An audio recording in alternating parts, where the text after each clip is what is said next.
நீங்கள் பார்த்துக் கொண்டிருப்பது உங்கள் விஜய்.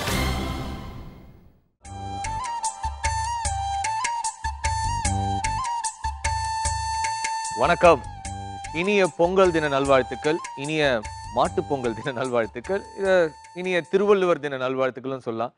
நம்ம விஜய் டிவியில் நிறைய சிறப்பு நிகழ்ச்சிகளை நீங்கள் பார்த்துக்கிட்டு இருப்பீங்க. இப்போ ரொம்ப ஒரு சிறப்பான ஒரு நிகழ்ச்சியை பார்க்க போறீங்க. இவரை நம்ம ஒரு இயக்குனராக பார்த்துருப்போம், நடிகராக பார்த்துருப்போம், தயாரிப்பாளராக பார்த்துருப்போம், ஒரு புக் பப்ளிஷிங் கம்பெனியுடைய ஓனராக பார்த்துருக்கோம், ஒரு ஆடியோ கம்பெனியுடைய ஓனர். இன்னைக்கு தமிழ் சினிமாவையே திரும்பி பார்க்க வைக்கிற C2H அப்படின்னு ஒரு புது கான்செப்ட் மூலமா வந்திருக்கார். எஸ், நேஷனல் விருது பெற்ற, தேசிய விருது பெற்ற நம்மளுடைய இயக்குனர் சேரனை பத்தி தான் சொல்றேன். இவர் எடுத்த ஆட்டோகிராஃப் படத்தை நம்ம பார்த்திருக்கோம். இவருடைய ஆட்டோகிராஃபியை இன்னைக்கு கொஞ்சம் புரட்டி பார்க்க போறோம். வணக்கம் அண்ட் வெல்கம் டு சேரனின் ஆட்டோகிராஃப். சேரனை பற்றி சொல்ல வேண்டும் என்றால் ரொம்ப ஒரு சாஃப்ட் பர்சன். என்னோடு நெருங்கி தோழமையோடு அன்போடு பழகிய வெகு சில நண்பர்கள் முக்கியமான ஒரு சேரன். எடுத்த காரியத்தை சிறப்பாக செய்த ஒரு நல்ல இயக்குனர் சேரன். எப்பொழுதும் தான் பேச விரும்பிய விஷயங்களை, பேச நினைத்த விஷயங்களை ரொம்ப ஆழமாக, விரிவாக, முழுமையாக பேசுவது சேரன். சேரன் தமிழ் திரையுலகிற்கு கிடைத்திருக்கிற மிக அற்புதமான படைப்பாளி.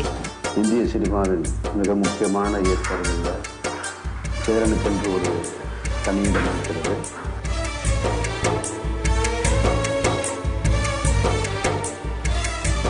சார் வணக்கம். இந்த பொங்கல் தின நல்வாழ்த்துக்கள். ஒரு 10 வருஷமா உங்களை நான் பார்க்குறேன். நான் ஃபஸ்ட்டு ஆட்டோகிராஃப் டைமில் தான் உங்களை வந்து மீட் பண்ணது.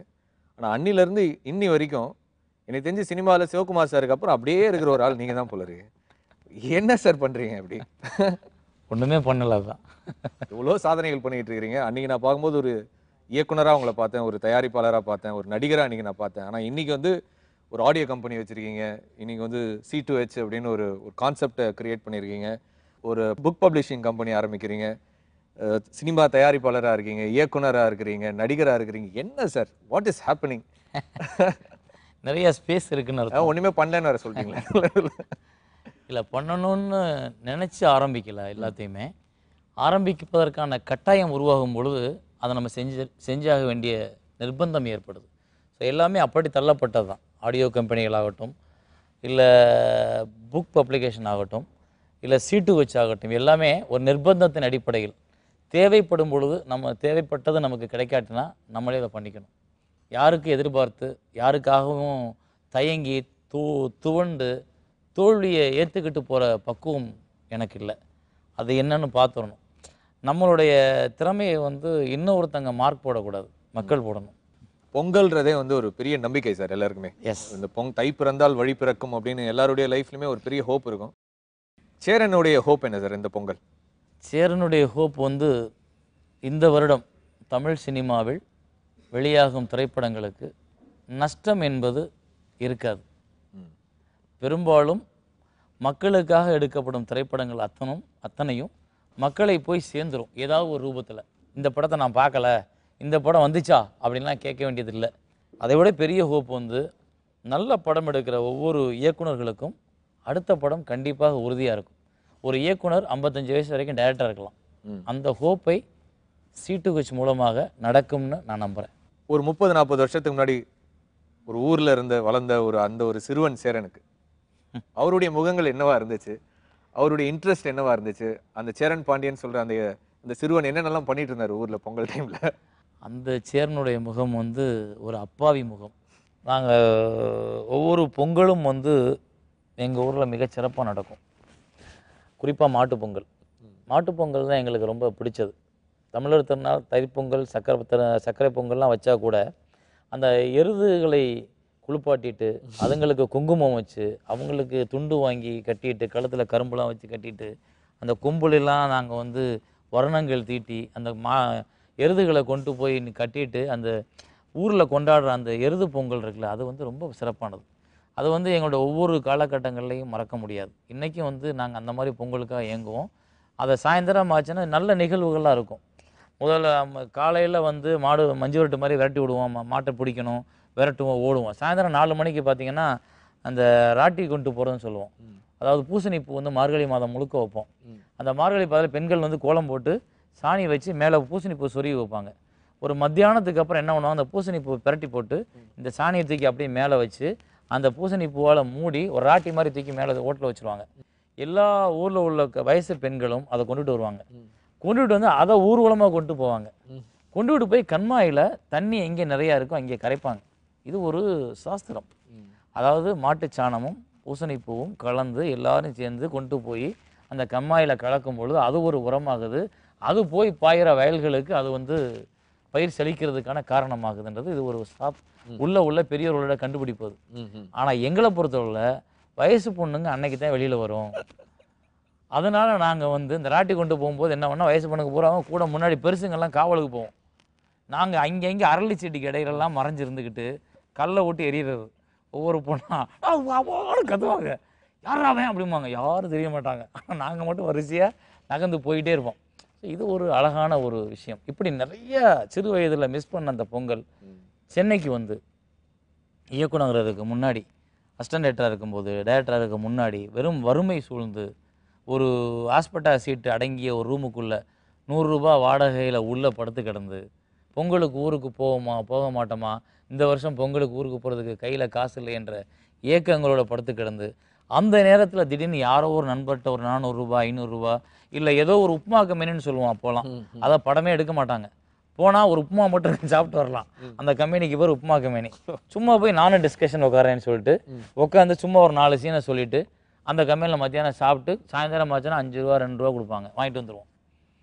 இந்த மாதிரி வயிற்று பொழப்பு ஓட்டிகிட்டு இருக்க காலங்களில் இந்த பொங்கலுக்கு போகும்போது அந்த கம்பெனியில் போய் பணம் கேட்போம். பொங்கல் எங்கள் தங்கச்சியெல்லாம் வெயிட் பண்ணுவாங்க, எங்கள் அம்மா வெயிட் பண்ணுவாங்க. அவங்க ஏமாற்றாமல் அவங்ககிட்ட இருக்கிற கிடைக்கிற 10,000 ரூபாயிலேருந்து உனக்காயிரம்னு கொடுத்துருவாங்க.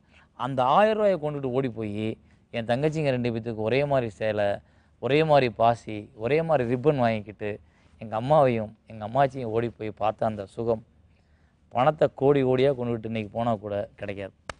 சார், இன்னைக்கு சினிமா வந்து டிஜிட்டலைஸ் ஆகிடுச்சு. எல்லாம் ப்ரொஜெக்ஷன் எல்லாமே வந்து டிஜிட்டல் ஆகிடுச்சு. ஆனால் நீங்கள் வந்து எப்பயுமே சொல்லுவீங்க உங்கள் அப்பாவுடைய ப்ரொஜெக்டர் ரூமில் உட்காந்தீங்க அங்கே தூங்குனதெல்லாம் சொல்லி அனுபவமாக சொல்லுவீங்க. அந்த சினிமாவுக்கும் இன்றைக்கி இருக்கிற சினிமாவுக்கும் என்ன ஒரு வித்தியாசத்தை பார்க்குறாரு சேரன்? புனித ஸ்தலம், ஒரு நல்ல ஆர்கிடெக்ட், பழைய ஆர்கிடெக்ட் உள்ள ஒரு தஞ்சாவூர் கோவில் மாதிரியான ஒரு இடத்துக்கு போயிட்டு வந்த ஒரு திருப்தி வந்து திரையரங்கத்துக்கு போயிட்டு வந்தால் ஒரு ஏதோ ஒரு கல்ச்சர் பேஸ்டான ஒரு இடத்துக்கு போயிட்டு வந்த மாதிரியான ஒரு திருப்தி ஏற்படும். அது நாங்கள் எங்கள் ஊரில் வந்து போவோம். இந்த சைக்கிள் ஓட்டு போகும்போதே வந்து அந்த கடைசி ரெக்கார்டு ஓடும், மருதமலை மாமணியே அப்படின்னு. ஐயோ படம் போட போகிறாங்க, வேகமாக ஓட்டுவோம். வேகமாக ஓட்ட அப்போ குப்புன்னு கூட்டம் உள்ளே ஓடும். அந்த ரெக்கார்ட் பிளேயர் சவுண்டே அந்த நைட்டில் ஒரு அலாதி சுகம். கரெக்டாக கிட்ட போகும்போது டப்புன்னு ரெக்கார்டு கட் ஆகி ஸ்க்ரீனில் போட்டுருவாங்க. ஸ்க்ரீனில் போட்ட உடனே உள்ளே ஓடி போய் அந்த சைக்கிளை உள்ளே சொருகிட்டு டிக்கெட் எடுத்து கொடுத்துட்டு ஓடி போய் டிக்கெட்டை வாங்கிட்டு உள்ளே போய் உட்காந்து விசில் சத்தம் கேட்கும்போது தெரிஞ்சிடும் சவுண்டு கட் ஆயிரும், படத்தை போட்டுருவாங்க. ஸோ அது ஒரு சுகம். அது மாதிரியான அந்த சுகத்தை வந்து அந்த ஓடி முண்டி அடித்து கைத்தட்டி விசில் அடித்து அப்புறம் நைட் ஷோ முடிஞ்ச உடனே ஊருக்கு பயந்துக்கிட்டே நடந்து வந்த இனிமையான அனுபவங்கள்லாம் இப்போ இருக்காது. இப்போ யாருக்கும் இந்த ஜென்ரேஷனில் டூரிங் டாக்கீஸே இல்லை. ஸோ அந்த காலத்தில் இந்த சினிமா தியேட்டர்ன்றது வந்து ஒரு ஒரு ரொம்ப ரம்மியமான ஒரு அழகான ஒரு இடம். ஆனால் இன்றைக்கி வந்து சினிமா பார்க்க போகிறது வந்து வேறு ஒன்றுமே இல்லை அப்படின்னா பொழுதுபோக்கு போகிறது மாதிரி இருக்குது. அது வந்து நம்ம ரசித்து நேசித்து போகணும். இந்த படத்தில் சிவாஜி சூப்பராக நடிச்சிருக்காராம்ல, ஐயோ அந்த படத்தில் எம்ஜிஆர் என்ன ஃபைட்டு, அந்த எம்ஜிஆர் ஜெயலலிதாவுக்கு ஒரு பாட்டு இருக்குது, இப்படிலாம் அந்த படத்தை பற்றி புலகாங்கிதை படைச்சு நம்ம பேசி முடிகிறதுக்கு 1 மாதம் ஆகும். ஆனால் இன்றைக்கி ஒரு படம் வந்தால் 1 நாளில் மறந்துடுறோம். So that is the difference.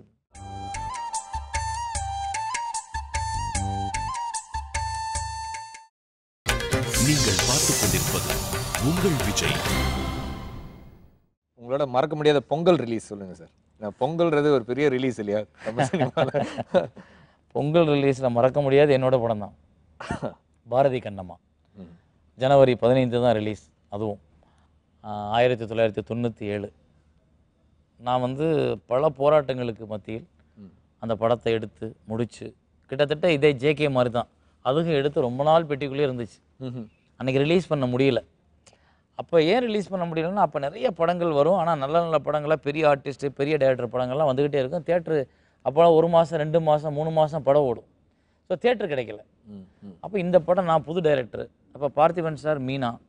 So இது எப்படி வாங்குவாங்க, யார் வாங்குவாங்கன்னு தெரியல.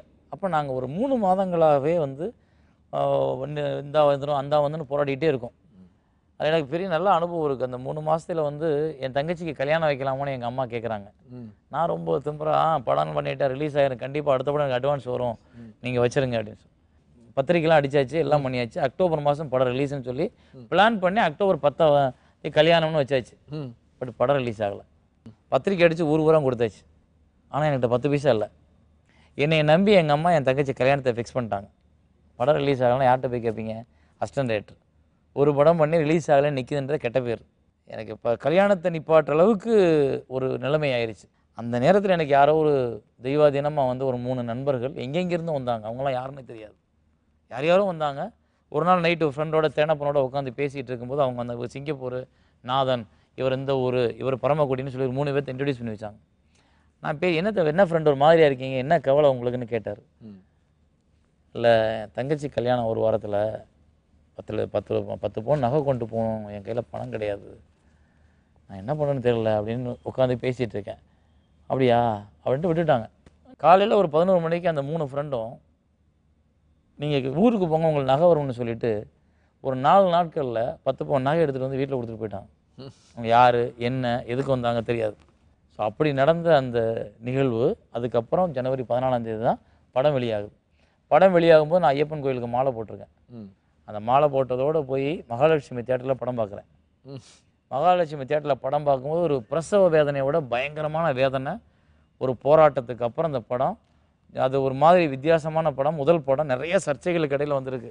பார்த்திபன் சாரா, சேரனா, ஹென்றி சாரான்லாம் ஒரு போட்டி. இதில் பார்த்திபன் சார் எடுத்தது, இது ஹென்றி சாரோட ஆளுமை இருந்தது, சேரன் சார் என்ன பண்ணார், இப்படிலாம் நான் இது பண்ணப்போது மகாலட்சுமி தெளிவே நிற்கிறேன். வயிற்றுக்குள்ளே அப்படியே நெருப்பு எரியுது, கண்ணெல்லாம் காந்தது, கண்ணீர் வருது எனக்கு. ஏன்னா முதல் படம், முதல் ஷோ, கிளைமாக்ஸ். இந்த கிளைமாக்ஸை ஒத்துக்கிட்டாதே அப்போலாம் படம் சக்ஸஸ். அப்போ மாதிரி முன்பாதி பரவாயில்ல பின்பாதி பரவாயில்ல சொல்ல மாட்டாங்க, கிளைமாக்ஸ் சூப்பரானு சொல்லுவாங்க. இப்போ இந்த கிளைமாக்ஸ் வரை ஏற்கனவே சர்ச்சையில் இருக்குது. அப்போது உட்காந்துருக்கேன் படம் பார்த்துட்டு, கூட்டம் ஃபுல் க்ரௌடு. நான் நினைக்கிறேன் பார்த்திபன் சார் போய் அந்த கண்ணம்மாவோட சிதையில் விழுந்த உடனே தேட்டரே கைதட்ட போகுதுன்னு நினைக்கிறேன். அப்படியே நின்றுட்டுருக்கேன் திரையரங்கத்தை மாதிரி பார்த்து ஃபுல் க்ரௌடு சைலண்ட்டாக இருக்காங்க. நின்னார், விழுந்துட்டார், எரிஞ்சிருச்சு. விஜயகுமார் ஓடியாராரு, கத்துறாரு, பாரதின்னு கண்ணமான கத்துறாரு. யாருமே கைதட்டல. எனக்கு அப்படியே கண்ணெல்லாம் தண்ணி அப்படியே அரைஞ்சி வச்சு நம்ம லைஃபு அவுட்டு, படம் பண்ணோம் வேஸ்ட்டாக போச்சு நம்ம படம். பார்த்திபன் சார் சொன்னது கரெக்ட் அப்படின்னு நான் யோசிக்கிறேன் அந்த நிமிஷத்தில். கூட்டம்லாம் அமைதியாக இருக்குது. முடிஞ்சு ட்ரெயின் வந்து நிற்கிது, ராஜாவும் பேச்சு இறங்குறாங்க. இறங்கி வந்து விஜயகுமார் கூப்பிட்ட உடனே ஓல் தேட்டர் கைத்தட்டுது. கைத்தட்டுன்னா அப்படி ஒரு கைத்தட்டல். அதுதான் எனக்கு கிடைச்ச முதல் பரிசு, முதல் பாராட்டு. அந்த பொங்கல் ரிலீஸ்ன்றது என்னால் மறக்க முடியாத பொங்கல்ன்றது அதுதான். பார்த்திபன் சார் இந்த படத்தை பார்த்ததுக்கு அப்புறம் என்ன சொன்னார் சார்? ஏன்னா இது வந்து பழைய சர்ச்சைகள் இருந்தது எடுக்கும்போது. கிளைமேக்ஸ் அவர் பார்த்ததுக்கு அப்புறம் முதல்ல பாராட்டுனது பார்த்திபன் சார் தான். அவர்கிட்ட உள்ள ஒரு நல்ல விஷயம் என்னென்னா, ஆர்கியூ பண்ணுவார், ஏதோ நம்மளை வந்து டைவர்ட் பண்ணுவார், பல சந்தேகங்களை கிளப்புவார். ஆனால் நம்ம நிதானமாகவும் ஸ்டடியாகவும் இருக்கிறோம்னு தெரிஞ்சிருச்சுன்னா அதை ஒத்துக்க வைக்கிற வரைக்கும் அவர்கிட்ட போராடணும். ஆனால் ஒத்துக்கிட்டோம்னா கரெக்டாக வந்து பண்ணிட்டு போயிடுவார். ஆனால் அந்த பாரதி கண்ணா கிளைமாக்ஸில் வந்து ஒரு பயங்கரமான சர்ச்சை. அவர் வந்து சொல்கிறாரு, பாரதி வந்து சிதையில் விழுகுன்னா மக்கள் ஏற்றுக்க மாட்டாங்க அப்படின்னு சொல்கிறார். நான் சொல்கிறேன் இதுதான் கிளைமாக்ஸ், இதை மாற்றினா நான் இருக்க மாட்டேன்னு சொல்கிறேன், நான் சிதையில் விழுந்துருவேன்னு சொல்கிறேன். இப்படி பயமுறுத்தி தான் அவர் ஒத்துக்க வச்சேன் கடைசியில். சார் நீங்கள் வீணாவில் ஒரு குடும்பத்தோட தற்கொலைக்கு காரணமாக இருக்க போகிறீங்கன்னு சொன்ன உடனே ஒத்துக்கிட்டார். எப்பா நீங்கள் இதெல்லாம் ஒன்றும் வேணாம், நீ எடுத்துருங்க சார்ட்டார். அவர்கிட்ட போட்டு காமிக்கிறது ட்ரை பண்ணால் பார்க்க மாட்டேன்ட்டார். இல்லை எனக்கு அதை வேண்டாம் போடுங்கன்ட்டார், எனக்கு பிடிக்கலன்ட்டார், என்னை பார்க்கவே விரும்பலேன்ட்டார். நானும் வந்து ரொம்ப தான் பரவாயில்ல சார் படம் ரிலீஸ் ஆனால் பார்த்துக்கிறேன்ட்டேன். ஹென்றி சார் தான் பாவம் இடையில 2 பேர்த்துக்கு இடையில படம் ரிலீஸ் ஆகுது. ரிலீஸ் ஆகிற அன்றைக்கி வரைக்கும் நான் அவர்கிட்ட பேசலை. கடந்த ஒரு மாதம் 2 மாதம் ஆச்சு, 3 மாதம் ஆச்சு அவர்கிட்ட பேசி. ஆனால் படம் வெளியாகி முதல் முறையாக பத்திரிகைகளும் மக்களும் எல்லா திரையரங்க உரிமையாளர்களும் கொண்டாட்டமாகவும் சந்தோஷமாகவும் பாராட்டின உடனே முதல் பேட்டி அவர் தான் கொடுத்தாரு. இந்த வெற்றிக்கு முழுக்க முழுக்க காரணம் அந்த இயக்குனர் சேரன் அப்படின்னு. ஸோ அதுதான் பார்த்திபன் சார். ஆட்டோகிராஃப் வந்து டெஃபினட்டாக உங்களுடைய ஒரு கரியரில் ஒரு பெரிய டேர்னிங் பாயிண்ட்னு சொல்லலாம். ஏன்னா அதுலேருந்து ஒரு ப்ரொடியூசர்னு ஒரு அவதாரம், அதுலேருந்து ஒரு ஆக்டர்னு ஒரு அவதாரம் எடுத்தீங்க. ஆட்டோகிராஃப் சார் அது வந்து உங்கள் கரியரில் எவ்வளோ ஒரு முக்கியமான ஒரு படம் சார்? தமிழ்நாடு முழுக்க இருக்க எல்லா மக்கள் மத்தியிலையும் ஒரு நம்பிக்கை விதையை தூவின ஒரு பாட்டு மட்டும் இல்லை, அந்த படமே வந்து ஒரு நம்பிக்கை உருவாக்குச்சு. ஸோ என்னையை பொறுத்தவரை ஆட்டோகிராஃப்ன்றது, நான் பாண்டவர் பூமின்னு ஒரு படம் பண்ணி முடித்தேன். முடிச்சுட்டு இந்த ஆட்டோகிராஃப் கதையை சொல்கிறேன். எனக்கு இந்த கதை ஒரு வித்தியாசமாக தெரியுது, நல்லா இருக்கேன். நம்ம எல்லோரும் என்கிட்ட சொல்கிறாங்க, ராஜ்கபூர் டைரக்டர் ஒரு வாட்டி என்னை பார்த்துட்டு சொல்ல, யோ உனக்கு காதல் தான் நல்லா வருதையா படங்களில், நீ காதலே நல்லா எழுத வேண்டியதானே, ஏன் நீ போய் இந்த பாண்டவர் பூமி தேசிகதெல்லாம் எடுக்கிற, நல்ல ஒரு லவ் ஃபிலிம் எடியா அப்படின்ட்டு போயிட்டார். அப்போ நான் வந்து அவர் சொன்னதை கேட்டுக்கிட்டு நான் போயிட்டு பாண்டவர் பூமி முடித்தோன்னே, பாண்டவர் பூமி அருண்குமார் நடித்தார், மிகச்சிறந்த படம்னு இன்றைக்கி எல்லாராலையும் பாராட்டப்படுற, சேனலில் போட்ட உடனே 100 ஃபோன் வர்ற ஒரே படம் பாண்டவர் பூமி.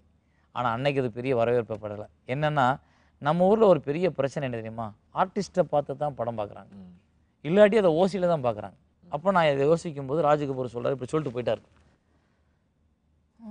ஆமாம், காதல் நம்ம படத்தில் காதல் நல்லா இருக்கோ அப்படின்னு அப்போ தான் நானே நினைக்கிறேன். பாரதி கண்ணம்மா, பொற்காலம், அதில் அந்த தறி போட்டுக்கிட்டு அடிக்கிறது, இதெல்லாம் காதல் ஆமாம் கொஞ்சம் வேறு மாதிரி தான் இருக்குன்ட்டு, எப்படி புதுசாக காதல் சொல்கிறது அப்படின்னு யோசிக்கிறேன். காதல் இல்லை, இது வரைக்கும் சினிமாவில் என்ன சொல்லலை சினிமாவில், எல்லா காதலும் சொல்லியாச்சு. இப்படி யோசிச்சுட்டே இருக்கேன், கேள்வி மேலே கேள்வி வருது.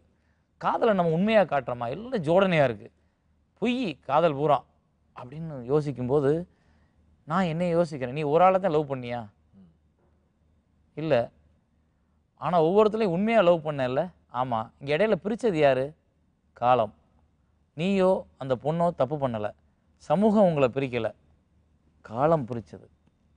முடியாத காரணங்களால் எங்கேயோ ஒருத்தர் பிரிஞ்சு வந்துட்டு ஏக்கங்களுடைய பல காதல் உள்ளுக்குள்ளே கிடக்குன்னு யோசித்தப்போ என்ன நான் கம்பேர் பண்ணி பார்த்தேன். எஸ், காதல்ன்றது சினிமாவில் காட்டுற காதல் வேறு, ரியல் லைஃப்பில் நம்ம ஃபேஸ் பண்ணுற காதல் வேறு. ஆனால் சினிமாவில் பார்க்குற காதலை விட ரியல் லைஃப்பில் உள்ள காதல் ரொம்ப ரொம்ப உயர்ந்தது, உண்மையானதுன்னு எனக்கு ரியலைஸ் பண்ணுறதுக்கு அன்றைக்கி தான் டைம் கிடச்சிச்சு. அப்போ நம்மளோட அடுத்த சப்ஜெக்ட் வந்து இதுதான், ஒரு காதலோடு ஒரு மனிதன் நிற்பதில்லை, ஆனால் ஒவ்வொரு காதலும் உன்னதமானது அப்படின்றத சொல்லுவோம்னு. அப்படி வந்தது ஆட்டோகிராஃப். அந்த கதையை எழுதி முடிச்சிட்டேன்.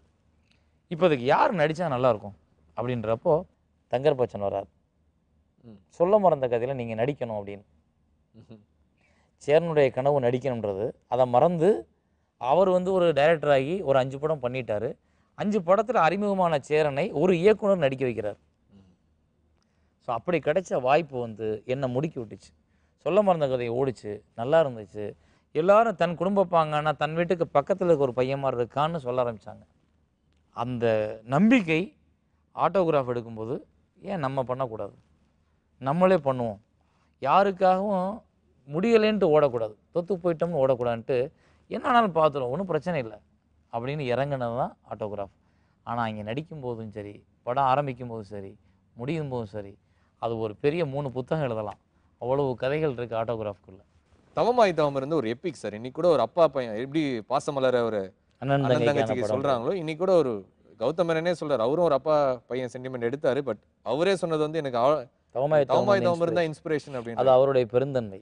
ஸோ அந்த அளவுக்கு அவ்வளோ ஒரு எப்பிக்கான ஒரு படம் தமிழ் சினிமாவில் திரும்பி பார்க்கும்போது, ஒரு தந்தைக்கும் மகனும் இருக்கிற ஒரு உறவை சொல்லும்போது, அந்த படத்தில் உங்களுடைய ரியல் லைஃப் காதலே வந்து நீங்கள் யூஸ் பண்ணியதான் ஒரு தகவல் இருந்தது. எல்லா தகப்பன்களுக்கும் தாய்க்கும் உள்ள வருத்தமே சந்தோஷமே, என்னை போல வருத்தம்னு சொல்ல மாட்டேன், சந்தோஷமே தன் மகன் மகளுடைய திருமணத்தை நேரம் பார்க்கிறது தான்.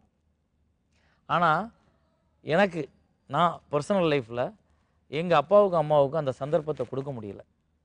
அவங்க எங்கள் திருமணத்தை பார்க்கல, நாங்கள் சொல்லலை.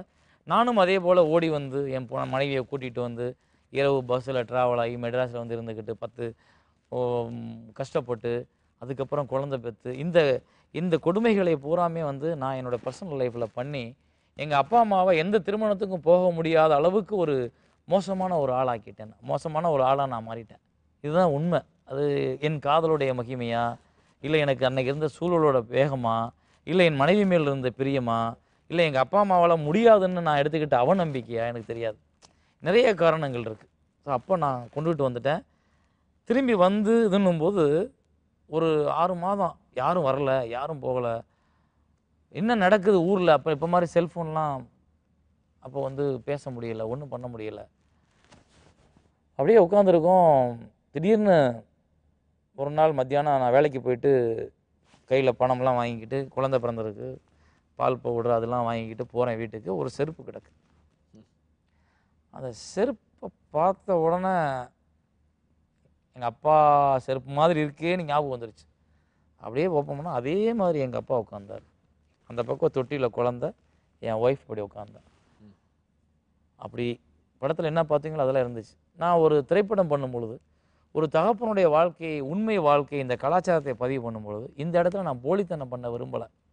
ஸோ இப்படியும் சில மகன்கள் துரோகம் செய்கிறார்கள் தாய் தந்தையோட மனசுக்கு அப்படின்றத எனக்கு சொல்லணும்னு நினச்சி அதன் மூலமாக நான் ஏதோ ஒரு கரையை வந்து தொடச்சிக்கிட்டு தான் நினச்சேன். எங்கள் அப்பா அம்மாவுக்கு ஒரு அந்த படத்தின் மூலமாக வந்து ஒரு பெரிய கௌரவத்தை ஏற்படுத்தி கொடுக்கன்னு நினச்சேன். அது அந்த படம்.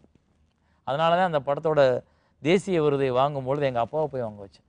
நான் கொடுத்த கஷ்டங்களை, நான் கொடுத்த துயரங்களை அவர் மறந்தாரதில்லை.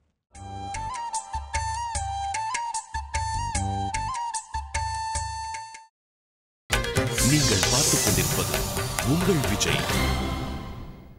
ஒரு இயக்குனர்லேருந்து தடாலடியாக நீங்கள் வந்து ஃபுல் டைம் ஆக்டராக மாறினீங்க.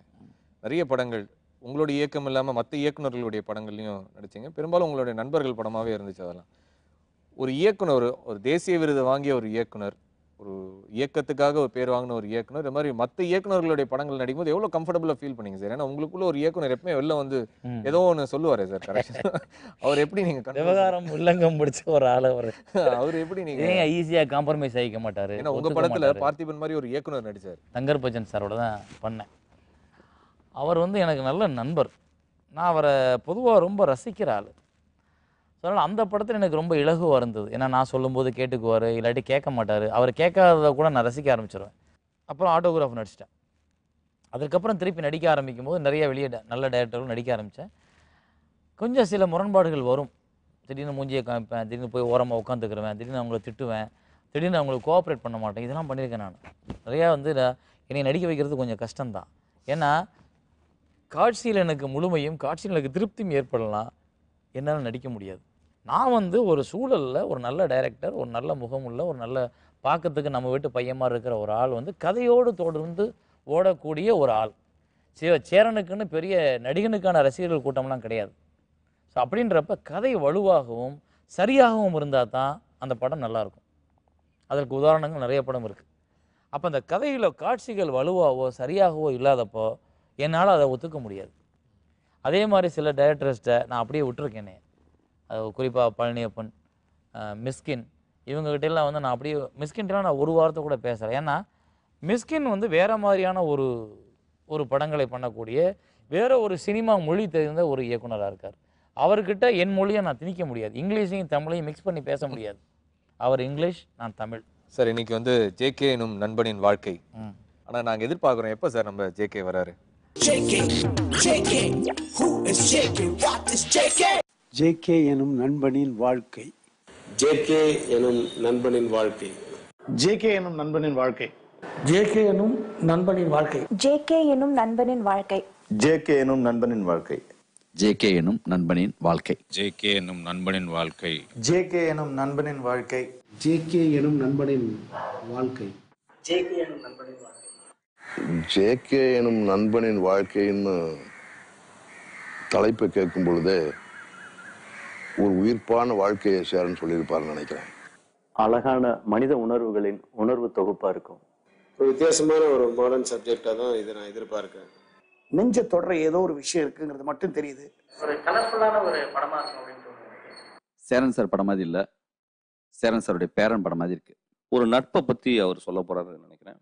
யாரோ ஒரு நண்பன் வந்து ரொம்ப ரசிச்சிருக்காருன்னு நினைக்கிறேன். நம்மளுடைய கதையை சொல்றதை விட நம்ம நண்பனுடைய கதையை சொல்றது வந்து ஒரு நல்ல விஷயமா எனக்கு படுது.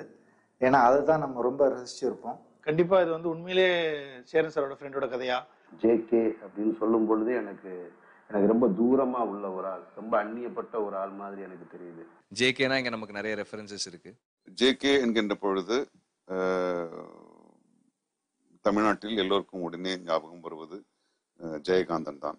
ஒரு ஜெயகாந்தன் சாரோட டச் இருக்கிற ஒரு படமா, இல்லை அந்த மாதிரி ஒரு ஹீரோ, ஒரு ஸ்ட்ரைட் ஃபார்வர்டான ஒரு ஹீரோவோட கதையா, ஒரு ஃப்ரெண்டோட கதையை இன்னொரு ஃப்ரெண்டு சொல்ற மாதிரி, ஒரு சஷாங்க் ரிடம்ஷன் மாதிரி, அந்த மாதிரியான ஒரு கியூரியாசிட்டி, ஒரு ஆர்வம் எனக்குள்ள தோணுது. ஜேகேங்கிறது ஜே கிருஷ்ணமூர்த்தி, ஜிட்டு கிருஷ்ணமூர்த்திங்கிற ஒரு மிகப்பெரிய ஒரு சிந்தனையாளர். காதல் என்பது பரஸ்பரம் ஒருவருக்கு ஒருவர் விட்டுக் கொடுத்தல், எந்த எதிர்பார்ப்பின்றி விட்டுக் கொடுத்தல். பல சமயங்களில் காதலையே விட்டு கொடுத்தலே காதல் அப்படின்னு சொன்ன ஜிட்டு கிருஷ்ணமூர்த்தி ஒரு ஜேகே. இன்னொரு ஜேகே வந்து ஜெயகாந்தன். எனக்கு ரொம்ப மிக பிடித்தமான எழுத்தாளர்கள் ஒருத்தர். காதல் என்பது மிக அற்பமானது, அது தோன்றுவதற்கும் மறைவதற்கும் அற்ப காரணங்களே போதுமானதுன்னு சொன்ன ஜெயகாந்தன். இதுல இந்த ஜேகே யாரு? ஜெயகாந்தனா இல்ல தத்துவ மேதை ஜிட்டு கிருஷ்ணமூர்த்தியா? ஏன்பா ஜேகேன்னா யார்? அது ஜெயகாந்தனா இல்ல ஜே கிருஷ்ணமூர்த்தியா இல்ல ஜெயலலிதா கலைஞரா? இதெல்லாம் தத்துவ படமா, சமூக படமா, இல்ல அரசியல் படமா? சரி சார், திருப்பியும் அவார்டு வாங்குறதுக்கு ரெடி ஆயிட்டாருன்னு நினைக்கிறேன். அவர் இதுவரைக்கும் எடுத்த படங்கள்ல இருந்து இந்த படம் மிகவும் மாறுபட்ட ஒரு திரைப்படமா இருக்கும் அப்படின்னு நான் நம்புறேன். இந்த மாடர்னா இருக்கும்னு நினைக்கிறேன். அந்த ஸ்லோ மூவிங் அந்த மாதிரி இல்லாம ஒரு மாதிரி ஃபாஸ்ட் கட்டிங்ல இருக்கும்னு நினைக்கிறேன். ஸ்ட்ராங்கா ஒரு அழுத்தமா இப்போ இருக்கிற இந்த ட்ரெண்டை உடைக்கக்கூடிய தகுதியோட ஒரு படம்னா அது சேரன் சார் படமாக தான் இருக்கும்னு நம்புறேன். நான் மிகவும் ஆவலோடு அந்த புதிருக்கான விடையை காண காத்திருக்கிறேன்.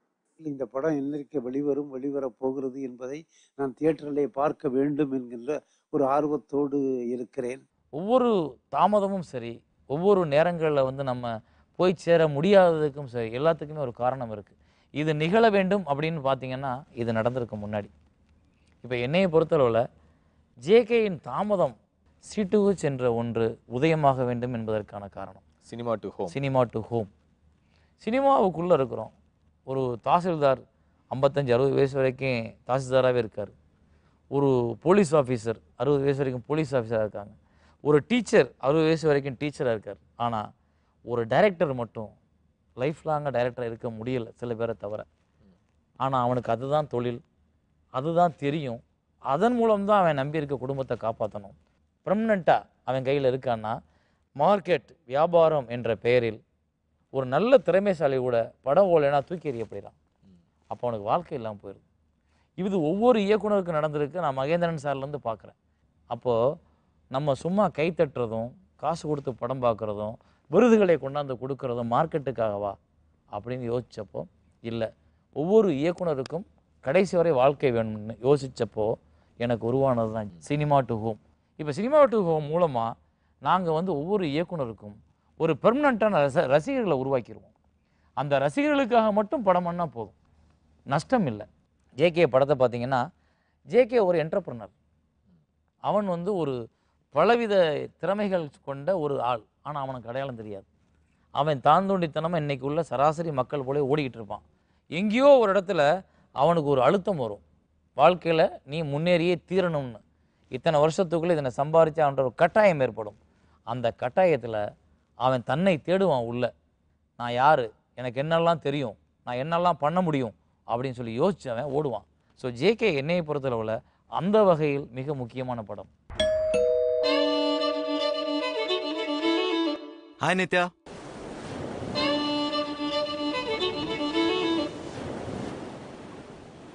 ஜேகே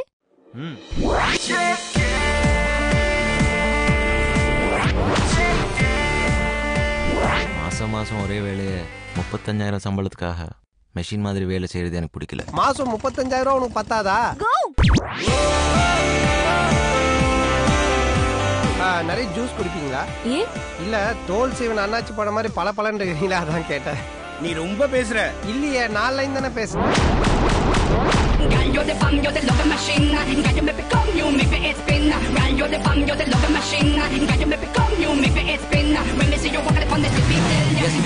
இதான் நம்ம plan. New city, green city, JK city. செம்ம டேலண்ட் அவனுக்கு.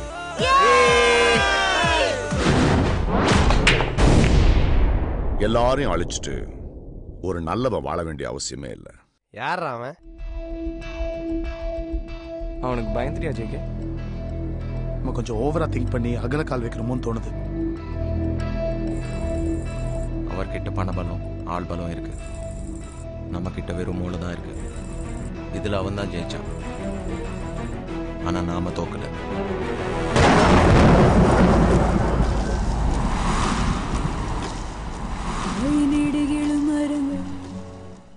மரம் முழுவதும் பூக்கள், பூ முழுவதும் விதைகள்.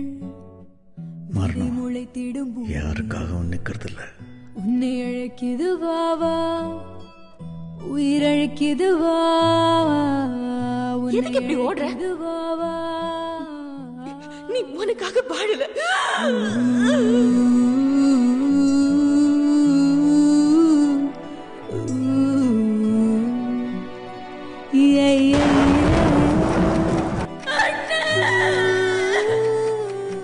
உருவாக்குறது கஷ்டம், ஆனா அழிக்கிறதுக்கு ஒரு நிமிஷம் போதும்.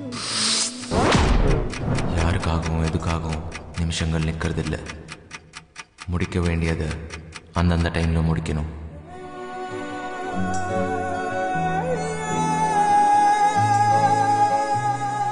முடியும்னு நீ நினைக்கிற கடைசி நிமிஷம் வரைக்கும் அதை நோக்கி ஓடுனா முடியாததுன்னு இந்த உலகத்தில் எதுவுமே இல்லை தம்பி.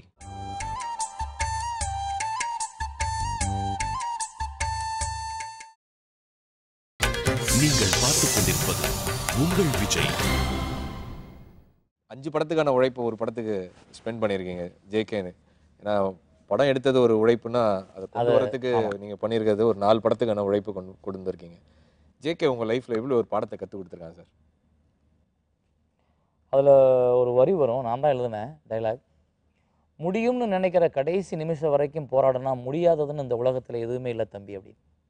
முடியும்னு நினைக்கிற கடைசி நிமிஷம் வரைக்கும் போராடினோம்னா ஓடுனோம்னா முடியாததுன்றது இந்த உலகத்தில் எதுவுமே இல்லை தம்பி அப்படின்னு போகிறோம். அதைத்தான் எனக்கு முதல்ல இருந்து என் லைஃப்பில் இருக்க பாடம். இந்த ஜேகே இன்னும் மேலும் அதை அதிகமாக ஸ்ட்ராங் ஆகிக்கிறேன். ஏன் தெரியுமா? ஜேகே எடுத்து முடித்த உடனே தமிழ் தெலுங்கு 2 லாங்குவேஜ் கிட்டத்தட்ட நான் 8 கோடி ரூபா 9 கோடி ரூபா செலவழித்து அந்த படத்தை எடுத்தாச்சு. ஆனால் அந்த படத்தை வெளியிடுறதுக்கு தமிழ்நாட்டில் சர்வானந்த் யாருன்னு தெரியாதுன்றாங்க. ரைட், ஹீரோ இல்லை சார், நீங்கள் நடிச்சிருந்தா ரிலீஸ் பண்ணலாம், புதுசாக இருக்குது சார் அப்படின்றாங்க.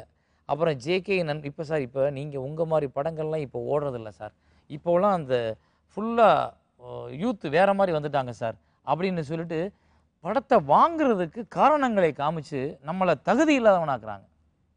நிஜமாக சொல்கிறேன், வியாபாரம் பேசி வருவதற்கு ஆட்கள் இல்லை.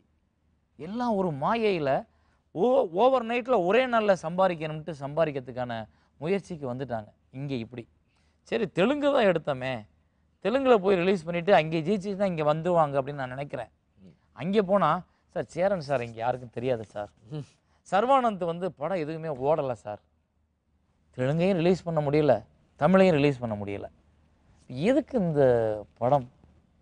அப்போ இந்த சினிமா எதுக்கு எடுக்கணும்? ஒரு நல்ல திரைப்படம், நல்ல கலைஞன், நல்ல ஒரு இயக்குனர், நல்ல டைரக்டர், நல்ல ஒரு தயாரிப்பாளர் இவங்களாம் எடுத்தாங்கன்னா இதுக்கு வெளியிடுறதுக்கே வாய்ப்பு இல்லைன்னா அப்போ இந்த சமூகம் எதை எதிர்பார்க்குது? மக்கள் சொல்லலை, மக்கள் இன்னும் சரியாக இருக்காங்க. இடையில் பணம் சம்பாதிக்கிறவங்க லம்பா ஒரே சமயத்தில் 450 தியேட்டர், 150 ரூபா டிக்கெட், 35 கோடி ரூபா சம்பாதிச்சிச்சு அப்படின்னு ஒரு பெரிய பிரம்மாண்டத்தில் எல்லாருக்கும் லாட்ரி சீட்டு மாதிரி ஆசை வருது. எல்லோரும் உள்ளே போய் விழுந்துட்டு கவுந்து படுத்து சூசைட் பண்ணிக்கிறோம் உள்ளே விழுந்து. அப்போ நான் நினச்சி உட்காந்தேன், இது சரி, அது தவறு. அப்போ இதை எப்படி மாற்றுறது அப்படின்றப்போ எனக்கு பெருசாக தெலுங்கில் அந்த படம் ரிலீஸ் ஆச்சுன்னா அந்த இதையே மாற்றும். ஆனால் தெலுங்கில் என்ன சொல்லுவாங்க தெரியுமா சார், தெலுங்கில் இங்கே கமர்ஷியலாக இருக்கணும் சார், அது இங்கே ஹீரோயிசம் இருக்கணும் சார், இப்போ என்டிஆர் ராவ் காரு அப்படின்றாங்க. இப்போ நான் சொன்னேன், டே உங்கள் ஊரில் தான் சாகர சங்கமம் எடுத்தார் கே விஸ்வநாத், உங்கள் ஊரில் தான் சங்கராபரணம் எடுத்தார், உங்கள் ஊரில் தான் சுவாதிமுத்தியம் எடுத்தார். இது அத்தனையும் தெலுங்கோட மிகச்சிறந்த படங்கள். கமலஹாசன் நடித்தது 3 படம் 2 படம். ஸோ அப்பேற்பட்ட ஒரு இண்டஸ்ட்ரி உங்களுக்கு உங்கள் இதில் படம் கொடுக்கறதுக்கு ஆள் இல்லை. இந்த படத்தை விட்டு பாருங்கள், கண்டிப்பாக உங்கள் ஊருக்கு மதிக்கிறானா இல்லையா அப்படின்னு சொன்னேன். எல்லார் மேலேயும் ஒரு மாதிரியான அதிருப்தி ஏற்படுது. அப்போ தான் சரி நமக்கான இடத்த நிரூபிக்கிறோன்றதுக்காக தான் உருவாச்சுது. உங்கள் படங்களில் காமெடி ஒரு பெரிய ப்ளஸ் இல்லை. இப்போ கூட பழைய படங்கள் பார்த்தா காமெடியே எல்லா சேனல்லையும் போட்டுட்ருப்பாங்க. இந்த படத்தில் சந்தானம் உங்கள் ஃபர்ஸ்ட் டைம் ஒரு காம்பினேஷனில் சந்தானம் பண்ணியிருக்காரு, பெரிய ப்ளஸ் வேறு.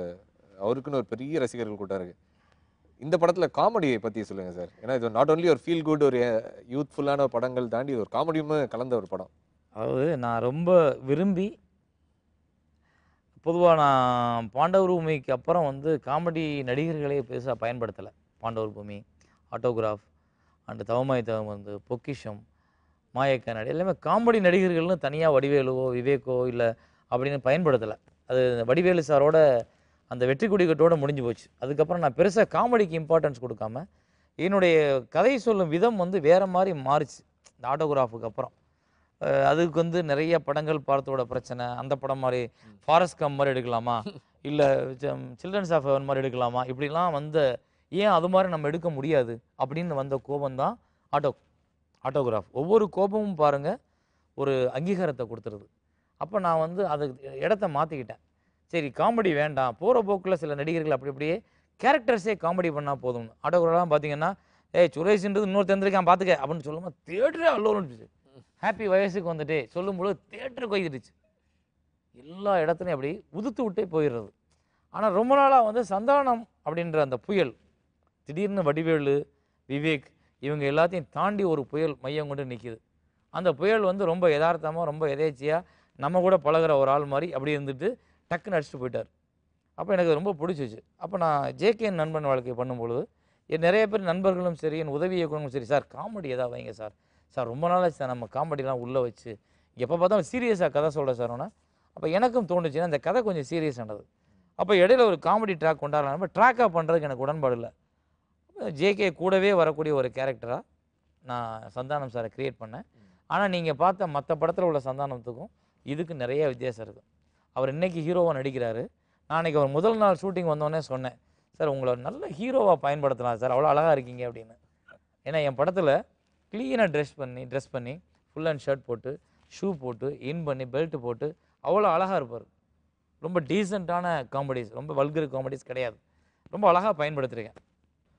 All the very best sir. உங்கள் படம் மீண்டும் ஒரு சாதனையை பண்ணணும். இந்த படம் வந்து பல பேருக்கு ஒரு துவக்கமாக இருக்கணும் தமிழ் இண்டஸ்ட்ரியில் அப்படின்னு we wish you all the very best sir. இன்றைக்கி நிறைய இயக்குனர்கள் வந்துட்டு இருக்கிறாங்க. சினிமாவுடைய களமே வேறு மாதிரி ஒரு ஆங்கிளில் மாறி இருக்கு. நிறைய வித்தியாசமான படங்கள் தமிழில் வருது. நீங்கள் இந்த மாதிரி புது முயற்சிகள் எப்படி என்ஜாய் பண்ணுறீங்க சார்? கடைசியாக நீங்கள் அந்த மாதிரி தேட்டரில் பார்த்து என்ஜாய் பண்ண படம் உங்கள் ஃபேமிலியோட, உங்கள் பிள்ளைகள் எந்த மாதிரி படங்களை என்ஜாய் பண்ணுறாங்க இன்றைக்கி? அவங்க எப்படி உங்களுக்கு ஒரு மாடலாக சொல்கிறாங்க இந்த மாதிரி படங்களை எடுக்கணும்? ஏன்னா ஒவ்வொரு வீட்டில் தான் அந்த இதுவே ட்ரெண்டே வந்து அண்டர்ஸ்டாண்ட் பண்ணுவாங்க அந்த இயக்குனர்கள். ஸோ உங்கள் பிள்ளைகளுடைய ட்ரெண்ட் இன்றைக்கி எப்படி இருக்குது? வந்திருக்கிற எல்லா இளம் இயக்குனர்களுமே திறமைசாலிகள் தான். பொதுவாக வந்து நல்ல ஒரு வித்தியாசமான சிந்தனையோடு வந்திருக்காங்க. குறிப்பாக வந்து நவீன் மூடர்கூடம் ஆகட்டும், கார்த்திக் சுப்ராஜோட படங்கள், சமீபத்தில் சித்தார்த்தை வச்சிருந்த படங்கள் ஆகட்டும், எல்லாருமே வந்து சூதுகவும் இப்படி ஒவ்வொரு படங்களும் சரி. இப்போ பிரபு சாலமனோட படங்கள்லாம் அதில் ஒரு பெரிய மாற்றத்தை ஏற்படுத்திச்சு. ஒரு ஹீரோயிசம் தான் சினிமா அப்படின்றத உடைச்சிட்டு நல்ல சினிமாக்கள் அப்படின்றத தமிழ் மக்களுக்கு அடையாளம் காமிக்கிறதுக்கு இவங்கெல்லாம் சேர்ந்து ஒத்துழைச்சிருக்காங்க. ஸோ எனக்கு இவங்க மேலே வந்து ஒரு பெரிய அன்பும் பற்றும் உண்டு. அதே நேரத்தில் இன்னும் சரியான இலக்கை வந்து தமிழ் சினிமா வந்து தொடலை. ஒருத்தர் எடுத்துட்டா உடனே அதே மாதிரி எல்லாரும் பண்ணுறது, ஒருத்தர் போனால் பின்னாடியே போகிறது. அப்படி இல்லாட்டி ஒரு படம் சிறந்த படமாக வருதுன்னா அதை அடையாளம் காட்டுறதுக்கு யோசிக்கிறது. பத்திரிகைகளும் சரி ஊடகங்களும் சரி ஏதோ ஒன்றை எதிர்பார்த்தே அடையாளம் காட்டப்படுதுன்றது மாற்றப்படணும். என்னையை பொறுத்தவரை சமீபத்தில் நிறைய நல்ல படங்கள் தோல்வியை தழுவிருக்கு. அதெல்லாம் அந்த டைரக்டரோட இழப்பு, அவனோட இத்தனை வருஷ விதை வேஸ்ட்டாக போயிடுது. ஸோ நல்லா இல்லாத படங்கள்லாம் சும்மா ஒரு சப்போர்ட்டில் ஓடிடுது. அது வந்து நாகரிகமாகவோ இல்லை ஆரோக்கியமானதாகவோ இல்லை. என்னை பொறுத்தளவு நல்ல படங்கள் மட்டும்தான் அங்கீகரிக்கப்படணும். இப்போ என் வீட்டில் கேட்டிங்க, என் வீட்டில் கண்டிப்பாக என் பிள்ளைங்க 2 பேர்த்துக்கு நல்ல டேஸ்ட், ஈவன் என் ஒய்ஃப், அவங்கெல்லாம் வந்து நல்ல படங்களை மட்டும்தான் செலக்ட் பண்ணுறாங்க. அதுக்கு மட்டும்தான் போய் பார்க்க நினைக்கிறாங்க. நிஜமாக அவங்க அந்த படத்தை நல்லா இல்லைன்னு சொன்னாங்கன்னா போனால் நல்லா இருக்க மாட்டேங்குது. சமீபத்தில் நாங்கள் எல்லாருமே ரசித்து பார்த்த படம் காவிய தலைவன். மிக அற்புதமான படம், ரொம்ப இன்ட்ரெஸ்டிங்கான ஒரு மிக அற்புதமான உழைப்பு. டெஃபினட்டாக இந்த ஜேகே வந்து ஒரு பெரிய ஹிட் ஆக போகுது. அண்ட் உங்களுடைய C2H பயணமும் ஒரு பெரிய லாங் பயணமாக இந்த பயணம் எல்லாரும் இந்த பயணத்தில் வந்து சேரணும். தமிழ் சினிமாவே வந்து ஒருங்கிணைச்சு இது ஒரு பெரிய வெற்றிகரமான பயணமாக அமையணும்னு வாழ்த்துறோம். வணக்கம். நெருப்பை சுற்றி உட்கார்ந்து கொண்டு கதை சொன்ன காலத்திலிருந்து தெருக்கூத்தாகி, நாடகமாகி, அது திரையரங்கமாகி, தொலைக்காட்சியாகி, இன்று வேறு பல ஊடகங்களாக கைபேசியில் படம் பார்க்கும் அளவுக்கு மாறிக்கொண்டு வருகிறது நாங்களும் ஈடுபட்டிருக்கும் இந்த தொழில். இன்று அதன் கிளையாக வீட்டில் படம் காட்டும் இந்த புதிய முயற்சி தொடங்கி இருக்கிறது. எல்லா ஊடகங்களும் பக்தி மார்க்கம் உட்பட இந்த தொழில்நுட்ப மாறுதல்களுக்கு ஆள்பட்டே ஆக வேண்டும். அப்படி ஒரு மாற்றம் தான் இது என்பது என்னுடைய கருத்து. அதில் நம்பிக்கை இல்லாதனாலும் அதை ஒரு உதாரணமாக சொல்ல கடமைப்பட்டிருக்கிறேன். அதாவது இந்த மாதிரியெல்லாம் வீட்டில் சினிமா காட்டுவதனால் திரையரங்கம் மொத்தமாக அற்றுப்போய்விடும் என்னும் ஒரு கூற்றை மறுதளிப்பவன், அது மெய்யில்லை என்று தெளிவாக நம்புபவன் நான். அந்த உதாரணம், நான் சொல்ல வந்த உதாரணம், கேலண்டரில் எத்தனை தான் சாமி படங்களை போட்டாலும் அந்தந்த ஸ்தலங்களுக்கு சென்று சாமி கும்பிடும் பழக்கம் நம்பிக்கையுள்ளவர்களுக்கு இருப்பது போல் ஒரு கலாச்சார வழக்கமாகிவிட்ட கூட்டத்துடன் சினிமா பார்க்கும் என்ற இந்த குணம் மாறாது என்பது என்னுடைய அழுத்தமான திண்ணமான கருத்து. எத்தனை வசதிகள் செய்து கொடுத்தாலும் மாலையில் காற்று வாங்க கடற்கரைக்கு செல்வது போல் இங்கேயும் வந்து நிற்கும் அலைமோதும் கூட்டம். இது சௌரியம் கருதி வீட்டோடு பார்க்கும் ஒரு வசதி. ஆக திரையரங்குகள் வீட்டரங்குகளை எதிரியாகவோ, வீட்டரங்கங்கள் திரையரங்கத்தை எதிரியாகவோ பாவிக்க வேண்டிய தேவையில்லை. பெருவங்கியின் கிளையாக இவைகளை ஏற்றுக்கொள்ள வேண்டும் என்பதுதான் என்னுடைய தாழ்மையான கருத்து. முதலில் சேட்டலைட் தொலைக்காட்சி வந்த பொழுது இது கண்டிப்பாக நிரந்தரமாகும் ஒரு சாளரம், இதை பயன்படுத்தி கொள்ள வேண்டும் என்று சொன்னதற்காக நம்முடைய வர்த்தக சபையிலிருந்து என்னை மன்னிப்பு கேட்க சொன்னார்கள். கர்வம் காரணமாக அல்ல, நியாயம் காரணமாக நான் மன்னிப்பு கேட்க மறுத்து விட்டேன். இன்றும் அதே நிலை நிலவுகிறது. இது மன்னிப்பு கேட்க வேண்டிய அல்லது மன்னிப்பு கேட்க வைக்க வேண்டிய விஷயமே இல்லை. இந்த தொழில்நுட்பம் சேரன் அவர்கள் கொண்டு வந்து சேர்க்காவிட்டாலும் வேறு யாராவது சமசிந்தனை உள்ளவர்கள் இதை செய்வார்கள். ஆனால் இன்று சகோதரர் சேரன் அவர்கள் இதை செய்து கொண்டிருக்கிறார். அவர்களின் முயற்சி வெற்றி பெற என் வாழ்த்துக்கள். இருந்தாலும் நீங்க வந்து ஜேகே மாதிரி ஒரு மாடர்ன் சப்ஜெக்ட் எடுத்தாலும் திரும்ப ஒரு வில்லேஜ் படம் இல்ல, ரசிகர்கள் சேரன்னாலே அது வந்து தப்புன்னே சொல்ல முடியாது சார். இல்லை, தப்பு கிடையாது. நான் கண்டிப்பாக இன்னும் என்னுடைய வில்லேஜில் சொல்ல வேண்டிய கதைகள் நிறைய இருக்கு. ஏன்னா நீங்க உங்க தங்கச்சி கதையே சொல்லலையே சார். தங்கச்சி கதையே சொல்லலை. நான் என்ன அந்த கதை பெருசா இருக்கு. நான் அந்த தங்கச்சி கதையை எடுத்தேன்னா ஒட்டுமொத்த தமிழ்நாடும் ரூம் போட்டு அழுகும். பரவாயில்லையா சார்? அதுதானே சார் எதிர்பார்க்குறோம் நான் உங்ககிட்ட. தங்கை என்பது வந்து இந்த உலகத்தின் ஒரு அற்புதமான உறவு. நம்மளோட பிளட்டு, நம்ம வந்த வழியிலேயே நம்ம கூட பிறந்த ஒரு ஜீவன். அந்த தங்கைன்ற உறவு வந்து கடைசி வரைக்கும் தோள்களில் சுமக்கிறதுன்றது ஒரு சுகம். ஆனால் அது எல்லாருக்கும் சுமக்கிறதுக்கான வாய்ப்பு கிடைக்குதுன்னா கிடைக்கல. அப்படி சுமக்கணும்னு ஆசைப்பட்ட ஒரு அண்ணனோட கதை இருக்குல்ல, அது எக்ஸலண்ட். ஸோ இன்னும் ஒரு சூப்பர் ஒரு பாச மலரை நாங்கள் எதிர்பார்க்குறோம். பொங்கல் சிறப்பில் வந்து நம்ம கொஞ்ச நேரத்தில் வந்து நம்ம புரட்சி தலைவரை பற்றி ஒரு பெரிய ப்ரோக்ராமே நடக்க போகுது. பட் உங்களுடைய பாயிண்ட் ஆஃப் ஒரு புரட்சி, நீங்கள் எவ்வளோ பேர் ரசிகன் சார் அவருடைய ஆக்டிங்க்கு? அவருடைய அஃப்கோர்ஸ் நீங்கள் ஒரு சிவாஜி ரசிகன், எல்லாருக்கும் தெரியும். பட் இந்த இன்னொரு ஐகானிக் ஃபிகர்ல அவர் கண்டிப்பாக, அதாவது மறக்க முடியாத, மறுக்க முடியாத, மறைக்க முடியாத ஒரு சரித்திரம்னா அது எம்ஜிஆர். எனக்கு அப்போ அவரை வந்து பிடிக்கல. எனக்கு சிவாஜி தான் பிடிக்கும், சிவாஜியோட நடிப்பு பிடிக்கும். சிவாஜியோட மிக தீவிரமான ரசிகன். சிந்தாமணி தியேட்டரில் பேண்ட்டை கிழிச்சிக்கிட்டு கையில் சூடத்தை ஏற்றி திரிசூலம் பார்த்தவன் நான். படத்தெல்லாம் வரிசையாக சொல்லுவேன். ஆமாம், அப்போ அன்னைக்கு எனக்கு எம்ஜிஆரோட சிறப்புகள் தெரியலை. ஆனால் சென்னை வந்து இயக்குனராகி நான் இந்த சமூகத்தையும் இந்த கட்டமைப்பு சினிமாவுக்குள்ளேருந்து எப்படி அவர் வந்திருக்கான்றதை பார்க்கும் பொழுது அவர் ஒரு பிரமிப்பான ஒரு சரித்திர நாயகன்னு சொல்லுவோம்ல, சரித்திர புருஷன் அப்படின்னு, அது அவர் தான். என்னை பொறுத்தளவில் வந்து அவர் வந்து நினச்சதெல்லாம் செஞ்சுருக்கார். நீங்கள் இப்போ கேட்டிங்கல்ல, முடியாதப்பெல்லாம் அவர் எந்திரிச்சு, தோத்ததெல்லாம் எந்திரிச்சிறீங்களே சார்னு, அதுக்கெலாம் உதாரணம் வந்து எம்ஜிஆர் தான். முடியலேன்னு கொண்டு போய் அப்போலோ ஹாஸ்பிட்டலில் யூஎஸில் படுக்க வச்சப்போ கூட திரும்பி அங்கேருந்து எந்திரிச்சு வந்து நான் முதல்வர் அப்படின்னு வந்தது.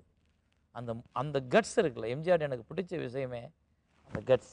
ஜேகே வந்து டெஃபினட்டாக ஒரு பெரிய ஒரு சாதனை முயற்சியாக இருக்கணும். Wish you happy Pongal sir.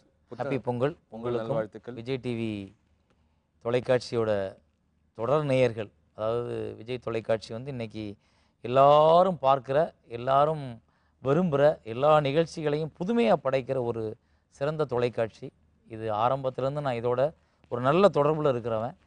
So அந்த நேயர்கள் அத்தனை பேர்த்துக்குமே வந்து என்னுடைய சிறப்பு பொங்கல் தின வாழ்த்துக்கள். இதன் மூலமாக என்னுடைய சீட்டு கட்சியை பற்றி உங்களிடம் பகிர முடிந்தது. கண்டிப்பாக நீங்கள் எதிர்பார்க்கும் ஜேகே என்ற திரைப்படம் இந்த பொங்கலுக்கு வர வேண்டியது. அதன் மூலம் உங்களுக்கு பொங்கல் வாழ்த்துக்கள் சொல்லலாம் என்றிருந்தேன். ஆனால் சில காரணங்களால் நன்மை கருதியே, திரைத்துறையின் நன்மை கருதியே நான் அதை தள்ளி வைத்திருக்கிறேன். 30ஆம் தேதி கண்டிப்பாக உங்கள் வீட்டுக்கு இந்த திரைப்படம் எல்லா வகையிலும் வந்து சேரும். நீங்கள் பார்த்துட்டு என்னை பாராட்டுங்க, தட்டி கொடுங்க, மேலும் தைரியம் கொடுங்க. நான் இன்னும் மேலே போவேன். நன்றி.